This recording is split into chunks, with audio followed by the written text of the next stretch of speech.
బాలీవుడ్ లో అత్యంత వివాదాస్పదమైన సినిమాల్లో ఓ మై గాడ్ 2 ఒకటి. రిలీజియస్ కాన్సెప్ట్ తో తెరకెక్కిన ఈ సినిమాకు సెన్సార్ బోర్డ్ భారీగా కట్స్ చెప్పడం, ఏ సర్టిఫికేట్ ఇవ్వడం అప్పట్లో సెన్సేషన్ అయింది.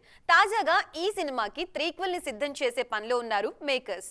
అక్షయ్ కుమార్ హీరోగా తెరకెక్కిన super hit movie oh my god. Religious concept తో తెరకెక్కిన ఈ సినిమా బ్లాక్ బస్టర్ హిట్ కావడంతో సీక్వెల్ మీద భారీ అంచనాలు ఏర్పడ్డాయి. అయితే సీక్వెల్ రిలీజ్ విషయంలో చిత్ర యూనిట్ ఎన్నో విమర్శలు ఎదుర్కొంది.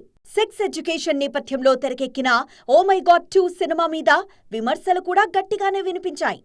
ముఖ్యంగా సెన్సార్ బోర్డ్ ఈ సినిమాకు 27 కట్స్ సూచించడం, ఆ తర్వాత కూడా ఏ సర్టిఫికేట్ ఇవ్వడం హాట్ టాపిక్ అయింది. ఎన్నో వివాదాల తర్వాత ప్రేక్షకుల ముందుకొచ్చిన ఓ మై గాడ్ 2 సినిమాకు ఆడియన్స్ నుంచి పాజిటివ్ రెస్పాన్స్ వచ్చింది.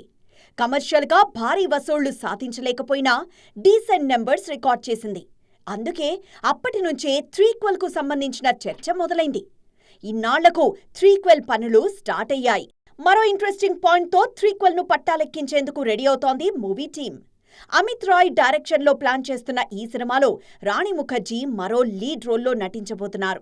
ఈ ఏడాది జూన్లోనే షూటింగ్ స్టార్ట్ చేసేందుకు రెడీ అవుతోంది మూవీ టీమ్.